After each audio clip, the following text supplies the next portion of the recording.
Welcome. In this little tutorial, I'm going to show you how to build a language in MPS. We'll build a little state machine language with events, variables, states, transitions, and guard conditions by reusing an existing expression language. We'll also build a second language that tests the original state machine language, and we can even run this to execute the tests. Finally, we conclude by illustrating how to build tabular notations and diagrams as part of the overall state machine story. All right, so let's approach the interpreter. An interpreter is something that lives in a plugin solution. Plugin solution is, well, a special kind of solution that is associated with a language. So let me create one. So I create a new solution, and I'm calling it state machine.interpreter. And inside the solution, I'm creating a new model, and I call it a plugin.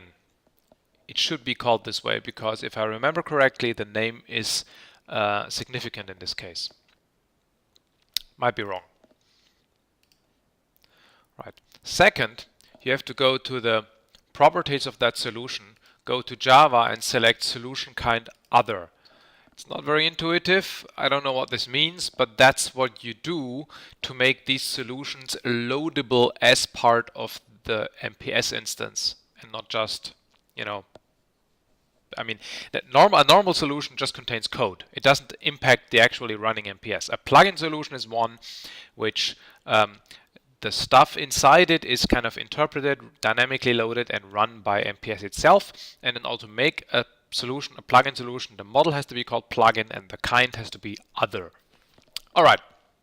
So I'm importing the interpreter language, right? It's a language that comes from the Embedded platform. And now I can create an interpreter. I can give it a name, state machine interpreter. The name doesn't really mean anything. The category is a bit different. The idea was when we built this language that you can create different kinds of interpreters that do different things. However, the only one we've ever really built is an interpreter that executes the program, and it uses the category arithmetic. So whenever you want to build something that extends kernel F's interpreters, just make it arithmetic.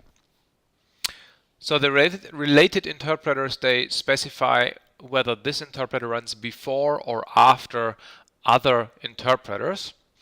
And so I'm right now interested in the XPR-base interpreter. It's the interpreter that comes from basically the kernel F root interpreter. And I have just imported the respective model, and then I do a run before the XPR-base interpreter. So this one kind of runs before that one, which is important because you can then use this one to override, to shadow things that have been defined here. So applicable languages. Right now I'm going to build an interpreter that that works for both the state machine and the state machine test language. We could separate that into two interpreters, but for now we don't. So I'm going to import the two respective models. So Command or Control M, that would be state machine.structure, right? Yes. And state machine test structure. Now these two models are imported, right? I can see that if I go here, I can see I have these dependencies. And now I can again specify here which languages should be used. State machine and state machine. So that is the reason for that is because then code completion here, when I define the evaluators for the respective language concepts, only gives me the language concepts that are in these languages as opposed to everything else that's kind of visible. It's kind of a scoping helper. So let's start with defining the interpreter for the test case, right? Test case. And I do a very simple one. You can either just do this, right? Now, whenever you evaluate a test case, you get 0. It doesn't make much sense, but that's the simplest possible interpreter. You just put a Java expression here. You can also put some Java code. For example, you can output something. Test case interpreter, just something, and then return 0. Now, the reason why I'm doing this is because this allows me to test if the infrastructure is kind of running at all. And so in order to invoke the interpreter, I'm going to the state machine test language, and I'm going to create an intention, yes, which I call run for the test case, and I call it run, and it uses the IATS3 expression evaluation helper, this one, and then it has an evaluate, which invokes the whole interpreter infrastructure from kernel F. Hello, go away. And so if everything works, we should get some output on the console, right? Because our interpreter for the state machine, which I should also build, by the way, should give us this output.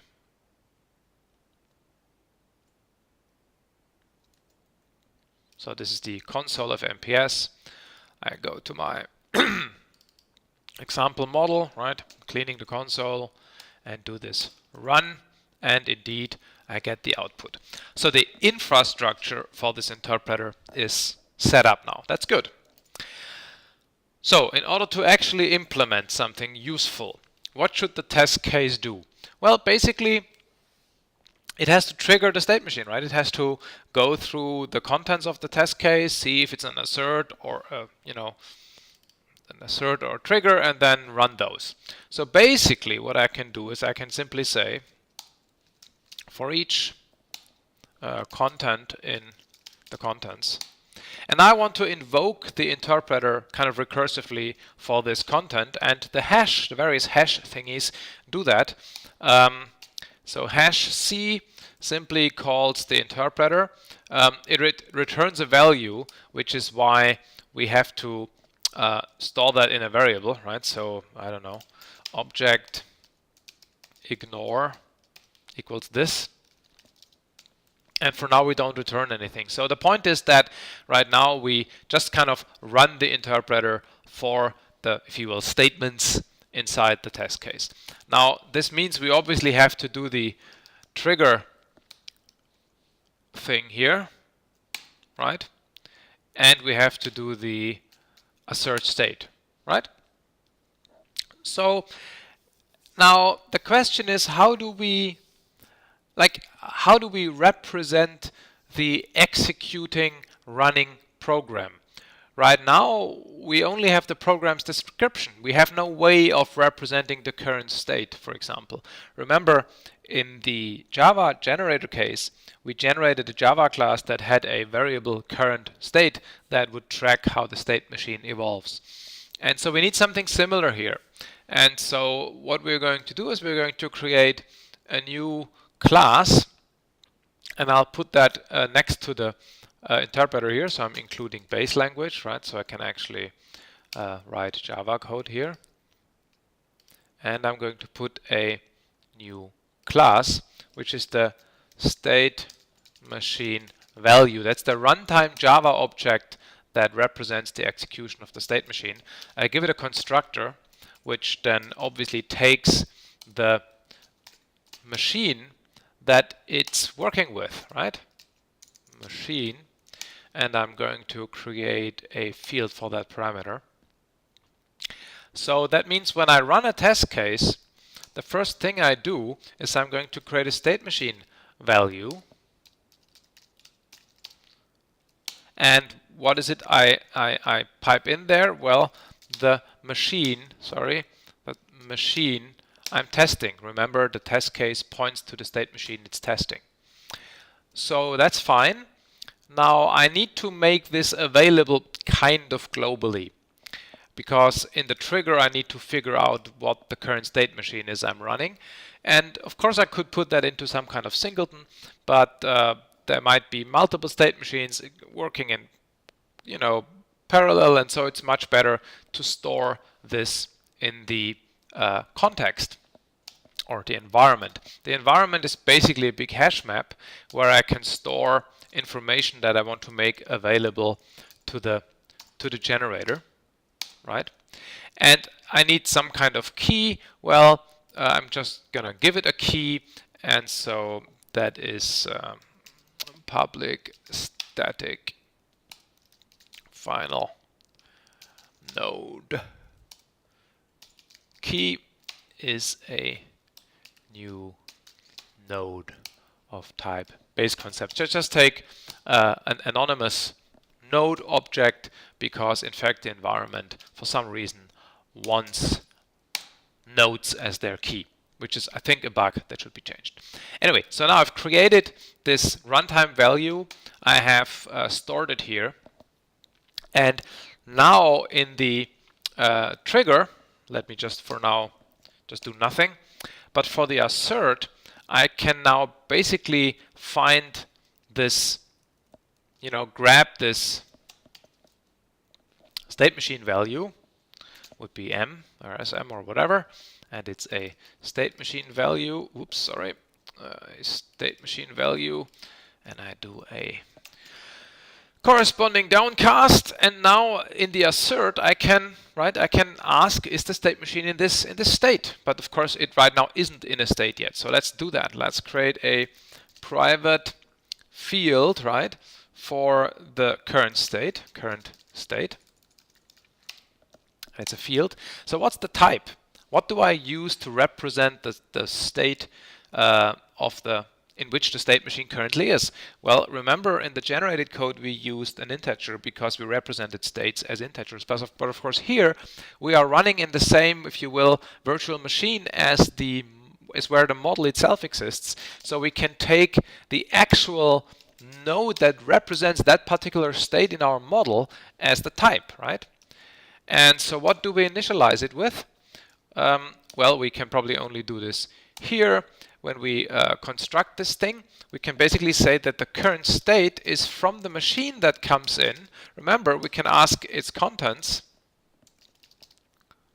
state, and we want to find first, which is initial, right? So we initialize the current state variable here to the with a pointer to the state that is actually marked as initial in the current program. And now let's create another method, which is the node state, just a getter method, right? That would be the current state. And now in our assert here, we can simply say, we can get the current state and check if that is the one that is passed in here as the thing we expect. So that would be node.state. So this condition is basically returning whether the thing is, valid or not. Okay. Now, so we can do something similar with the trigger by implementing the actual machine here, right? So we can do another method, which is trigger, and it passes in an event. And now we basically can simply say that in the trigger case, we grab our value here, and then we do sm.trigger, and what is it we trigger with? Well, the node's event, and we return nothing. Doesn't really matter because these are basically kind of statements, but the interpreter is primarily intended for functional languages, so it's kind of a misfit here. We never do anything with this returned value, right? This is where this would show up here. That's where the returned value would show up. We don't use it for anything for now, so we just ignore it. And now what we need to do is, of course, we have to implement that trigger method, and this is basically where we, implement the state machine. So what do we do? Well, we take the current state, right, and we grab its transitions, and we find the first one where it trigger, which I think is this abstract concept, right? Yeah, it's a trigger. And again, we're non-defensive. We just downcast it to event trigger. Event equals what comes in, right? And actually, we want to find all. So where? So these are the candidates, right? These are all the transitions in the current state that are triggered by the event that we provide as an argument here. Now, how do we deal with the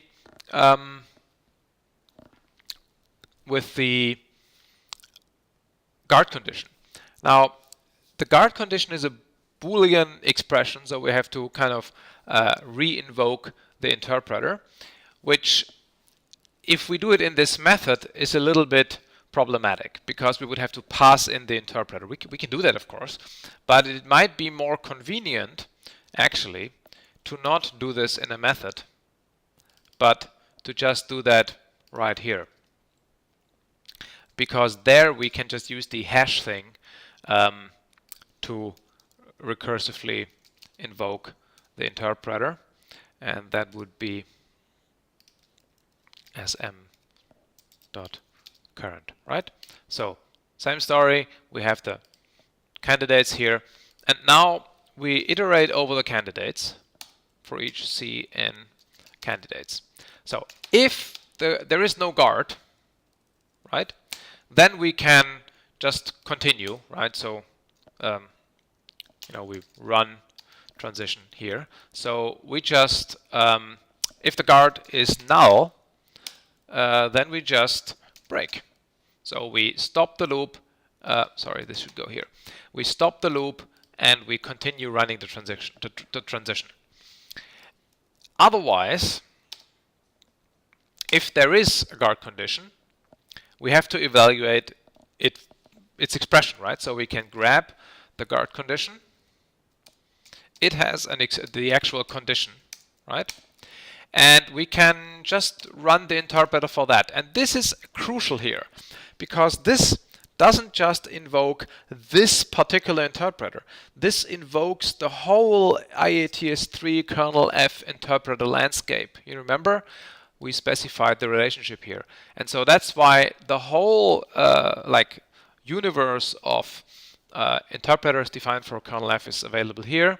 And then, of course, we have the result. And again, let's be non-defensive. Sorry, the wrong one.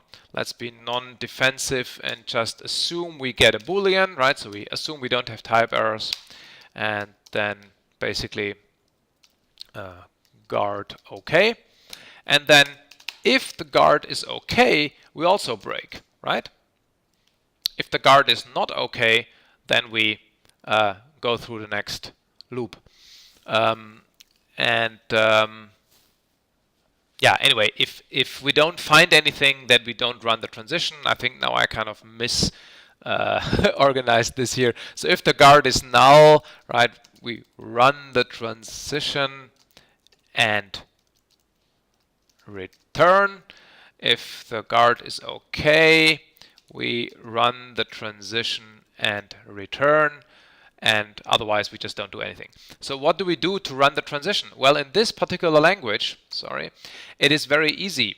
We just go to a new state, right? We just put a method here. Method go to state, node state. There's a current state.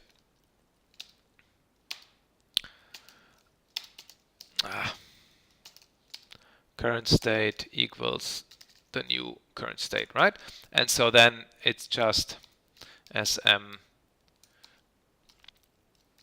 dot go to state. And now which one is it? Well, of the transition, C, the target, right?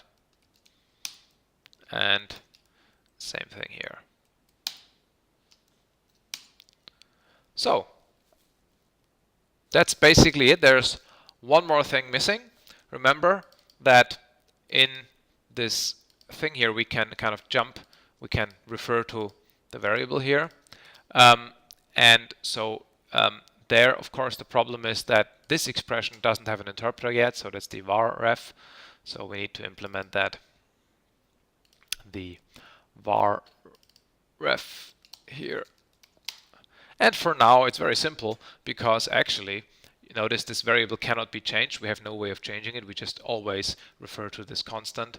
So the way this works is simply to say from the node, go to the variable and to its value. And of course, we have to interpret that as well and not just return the node itself. So this is basically how it looks. And now I could run this, but the problem is we can't observe anything because we're not yet somehow communicating the result of the interpreter to the outside world, which is why I'm going to check out the next milestone where we have a little bit more code that does exactly that. So here, interpreters and test execution. I do a checkout revision. I force the checkout, so I delete all my local changes.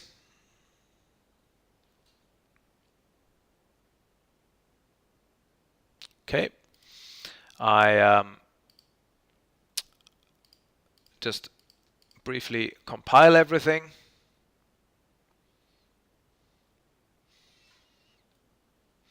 And we can look again at the interpreter. Now it's basically exactly the same, except for, so like for example here we iterate through the elements of the test case, we have a state machine value, we have a separate value that represents the test status. And so this is where it becomes interesting, right? Because what we want to do as we execute the test is we have to remember which assertion was okay and which was not. And so that's why in the assert state we grab this test value, we do the actual checking if the state is in the one, if the current state is the one we expect, and then in this test object here we just store the fact that this assertion has been was okay or not, right? So there's just another, basically a hash map between the assertion and its result. Why is this important? Well, it's important because if we look at the intention run here, it runs the interpreter and then it gets this state machine test value as a result of executing the test case, right? So the interpreter for the test case itself returns that state machine test Java object. And what we do with it? Well, we store it in the user object of the test itself. The user object is basically a hash map that's associated with every node in MPS. It's not persisted, but you can use it to store kind of temporary things you're only interested in while MPS keeps running. So we store this thing here, and then we refresh the editor. And so then how does this lead to,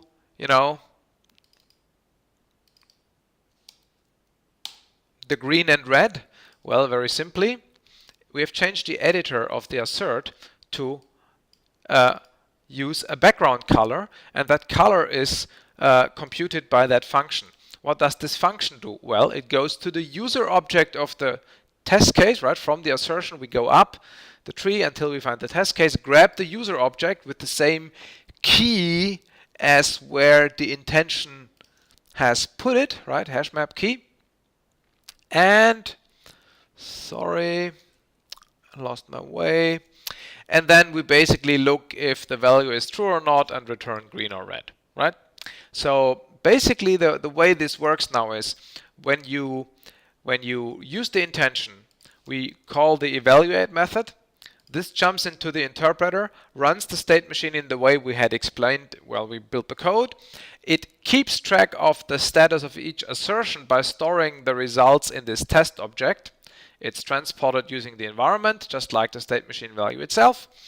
And then it returns that test object from the interpreter for the test case itself, right? Then we end up here again. We store that result in the user object of the test case, and then the editor for the assert looks into that user object and colors the background accordingly. That's it.